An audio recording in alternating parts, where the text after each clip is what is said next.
Well, students, in the last class, we have started our discussion on numerical ODEs. In this, we have introduced a method called Euler method for approximating a solution of an initial value problem involving a first order ODE. In this lecture, we will continue our discussion on the same topic. Now, we will introduce modified Euler methods and also an important class of methods called Runge-Kutta method. Let's first recall the initial value problems of our interest. They are of the form y dash equal to f of x comma y with the initial condition as y of x naught equal to y naught, where f is a given function of x and y, generally assumed to be continuous. In the last class, we have derived two methods. One is forward Euler method and another one is the backward Euler method. Let's quickly recall what is forward Euler method. In this method, we have replaced the derivative of the unknown function y by the forward difference formula evaluated at a point, say, xj plus 1 by assuming that the solution y of xj is known to us. While replacing the exact derivative of y by the forward difference formula at the point x equal to xj, we get the forward Euler method, and its formula can be written as yj plus 1, which is the approximate value of the solution y at the point x equal to xj plus 1.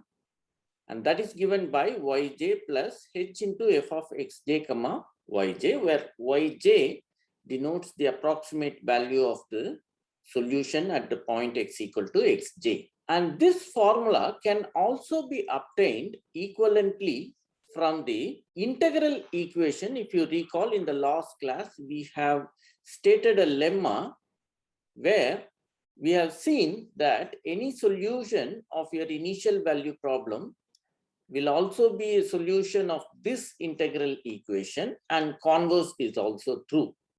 Therefore, theoretically, one can work with this integral equation in order to get the solution of the given initial value problem. Now, the interesting fact is that the same forward Euler method, of course, similarly, we can also derive the backward Euler method that I will leave to you to think how to do that.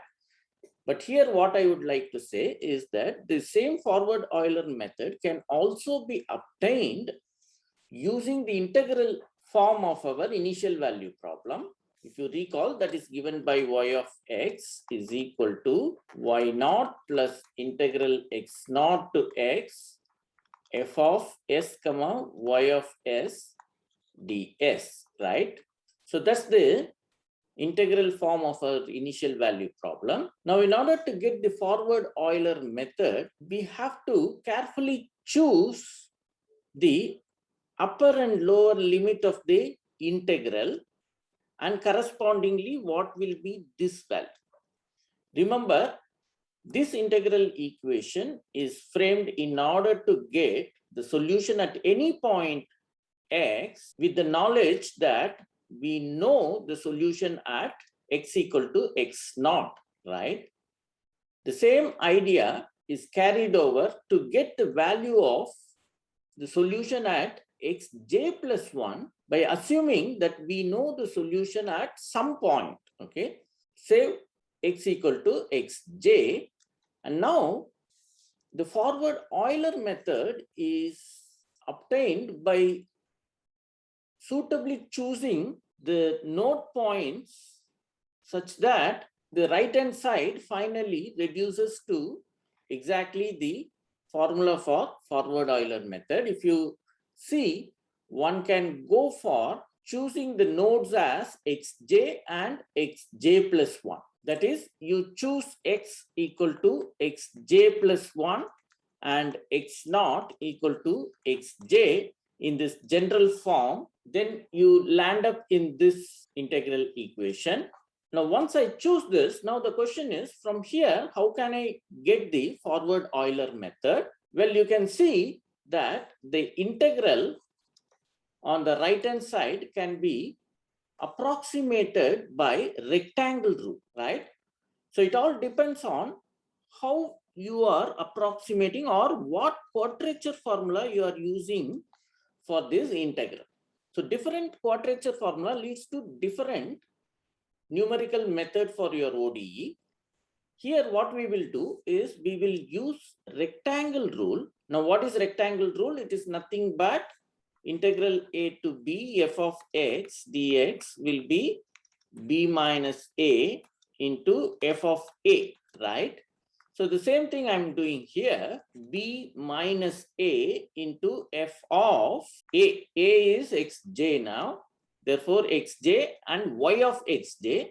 Instead of y of xj, we will substitute the approximate value of the solution y at xj. That is yj.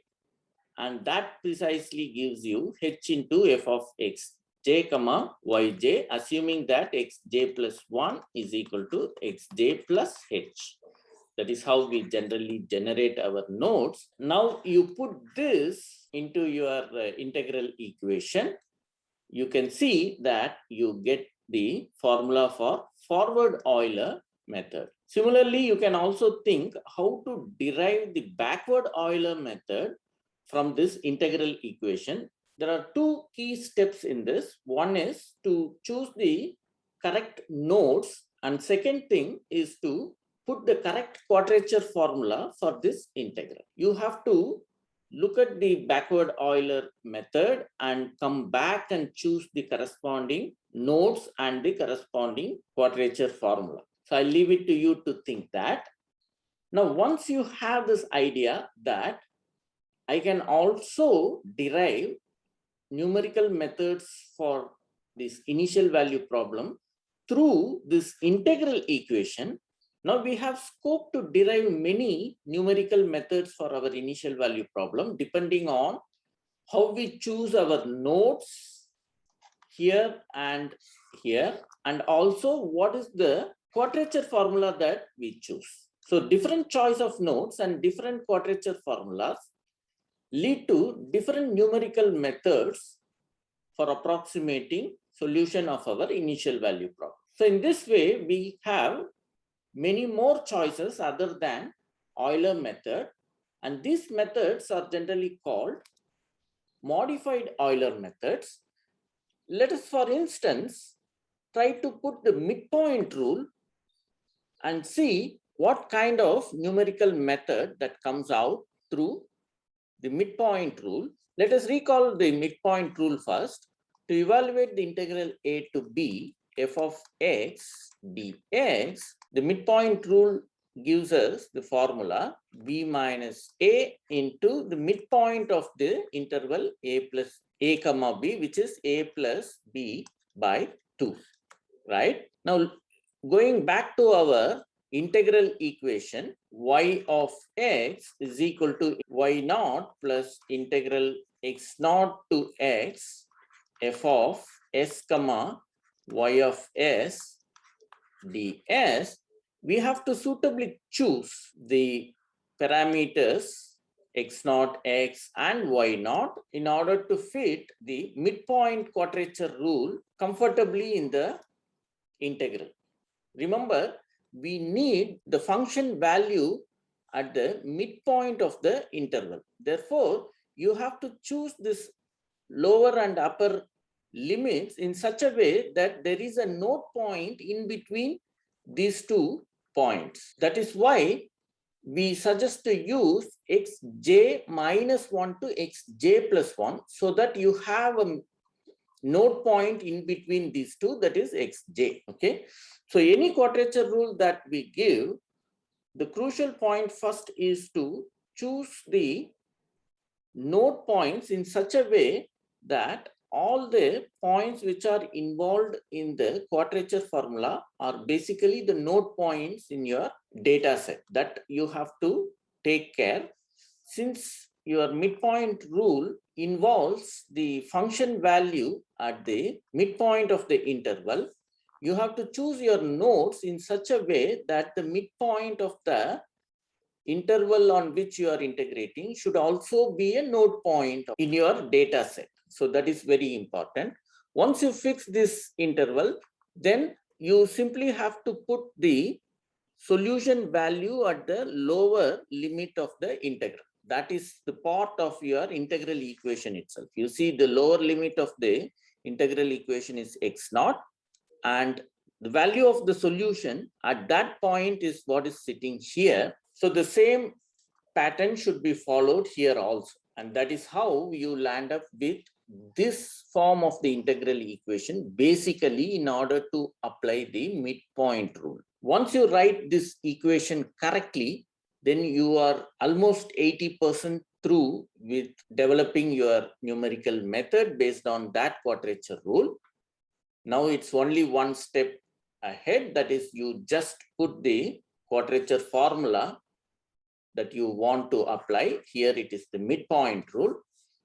As I said, the midpoint rule is given by a minus b times the function value at the midpoint of the interval a to b, right? So that is precisely what is given here. Now you replace this quadrature rule in the place of the exact integral, and that gives you the Euler's midpoint rule. So this is called Euler midpoint rule. It is one of the methods in the class of methods called modified Euler method. Modified Euler method is a class of methods. They are basically derived using the integral form of your initial value problem. The idea is to basically choose a quadrature formula and then look at the quadrature formula and suitably choose the nodes in such a way that the quadrature formula is applied exactly on the node points of the data set that is given to you. Once you choose all this, you simply replace your integral on the right hand side by the quadrature formula, and that gives you the corresponding modified Euler method. And in our present case, we are using midpoint quadrature rule, and we got the method called Euler's midpoint rule, and that is finally given by this formula. You just replace all the exact value notations by the approximate value notations while writing these methods. Here you can see that in order to obtain yj plus 1, you need to know yj. This is just like our previous case of forward Euler and backward Euler. But here you also need to know yj minus 1. That is the key difference in the Euler's midpoint rule. Let me again repeat. The Euler midpoint method is given by yj plus 1 equal to yj minus 1 plus 2h into f of xj comma yj. Here, to compute the value of yj plus 1, we need to know two values of y, at least approximately. One is the value of the solution at xj minus 1, and another is the value of the solution at the point xj, okay?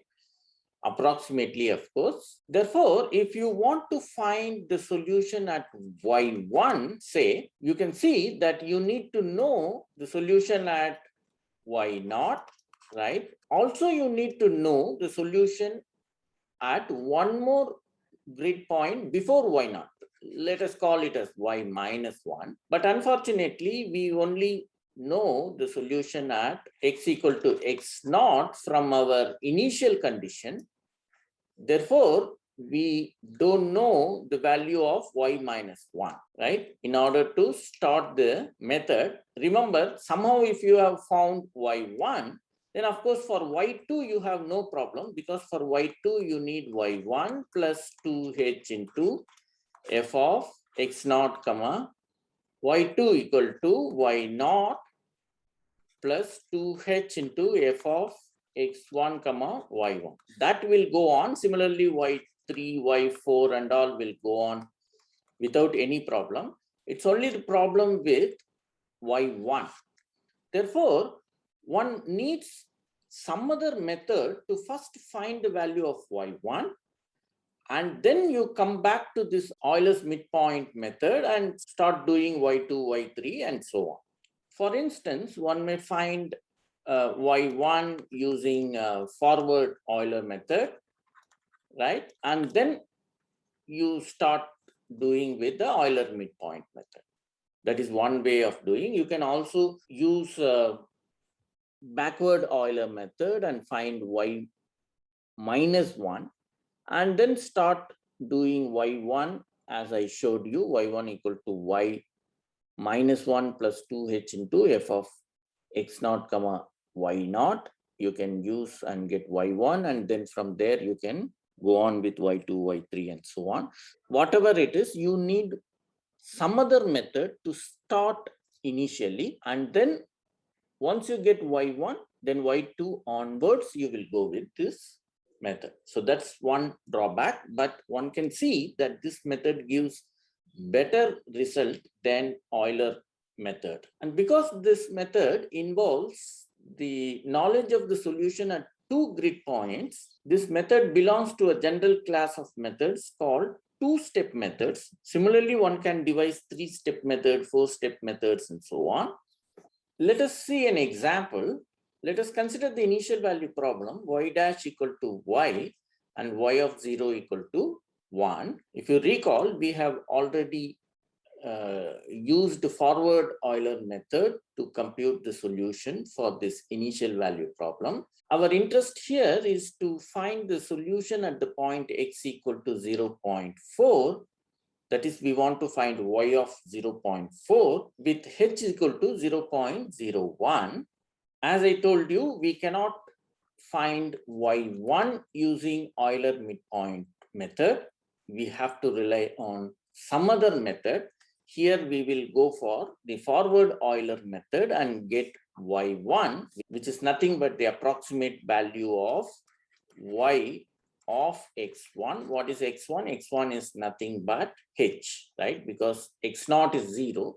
So x0 plus h is nothing but h. So y of 0.01 is what we want to approximate, and that is given approximately by y1, and that is computed using the forward Euler method, and that gives you 1.01. And once you have y1, for y2 you can go for the Euler midpoint rule, and that is given by this formula.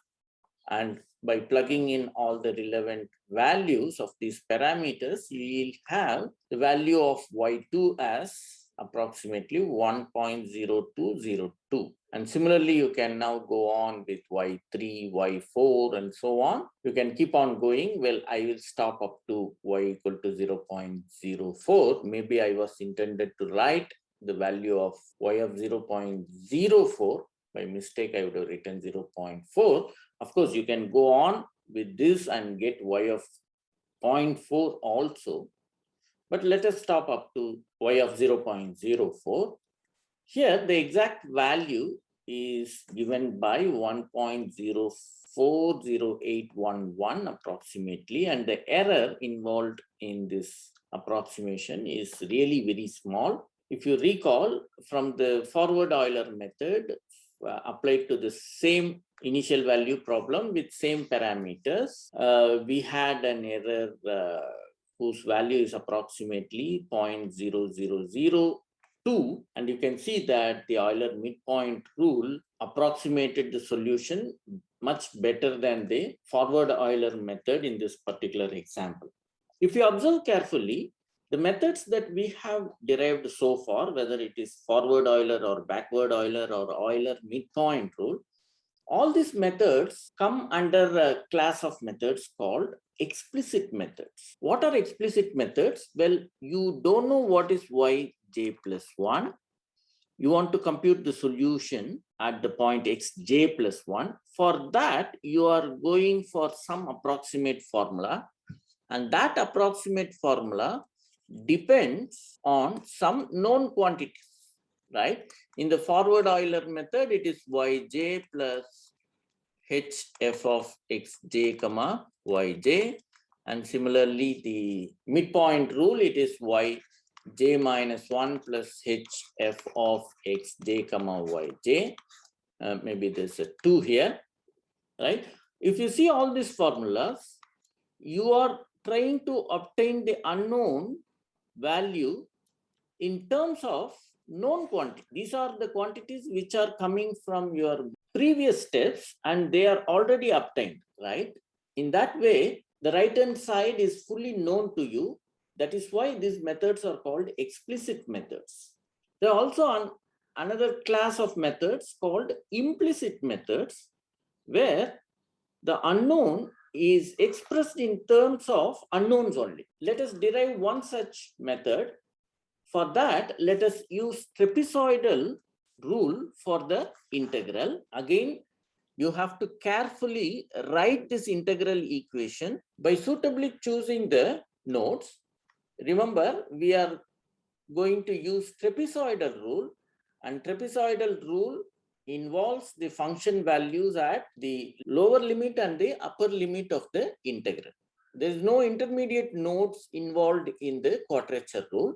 Therefore, you can simply take xj to xj plus 1 for the trapezoidal rule. And once you put the trapezoidal rule, you get the numerical method for your initial value problem, and that is given by this formula. Remember, this is the trapezoidal rule that we have put in the place of the integral here, and that is how we got this formula for approximating the solution of the initial value problem. You can see that yj plus 1 is the unknown for us, and to obtain the value of this unknown quantity, we are going to use this formula, and that formula again involves this unknown quantity.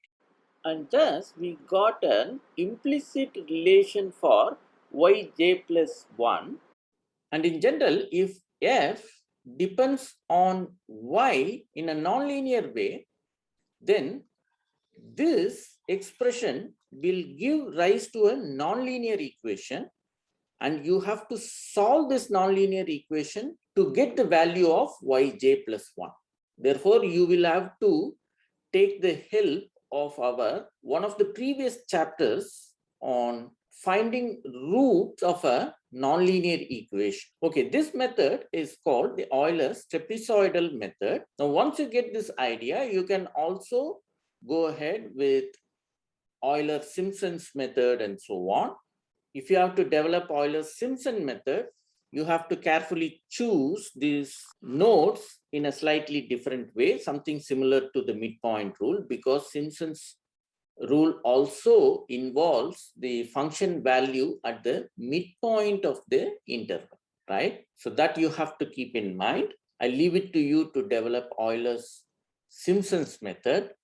And because the Euler trapezoidal method involves the knowledge of the unknown in order to get the unknown. In other words, it gives you an implicit relation for the unknown yj plus 1, and therefore it belongs to the class of methods called implicit methods. So Euler's trapezoidal method is an implicit method. You may be wondering why we want to go for such implicit methods when we have explicit methods which are more easy to handle, right?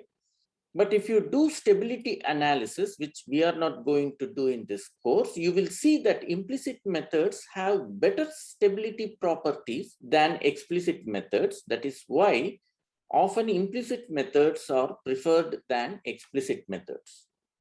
Let us illustrate the Euler's trapezoidal method by an example. Let us consider the initial value problem, y dash equal to xy, and the initial condition is y of 0 equal to 1. Let us take h equal to 0.2 and apply the Euler trapezoidal rule for this initial value problem. You can see that y1 can be obtained by solving the equation y1 equal to 1 plus 0.1 into 0.2 times y1. In this particular example, the situation is very comfortable because your right hand side depends linearly on the unknown y. Therefore, the resulting equation is a linear equation, and that can be easily solved to get the value of y1. And similarly, you can get y2, y3, and so on. But if your right-hand side depends on y in a nonlinear way, as I told you, then one have to take the help of some nonlinear solvers to get the approximate value of your solution.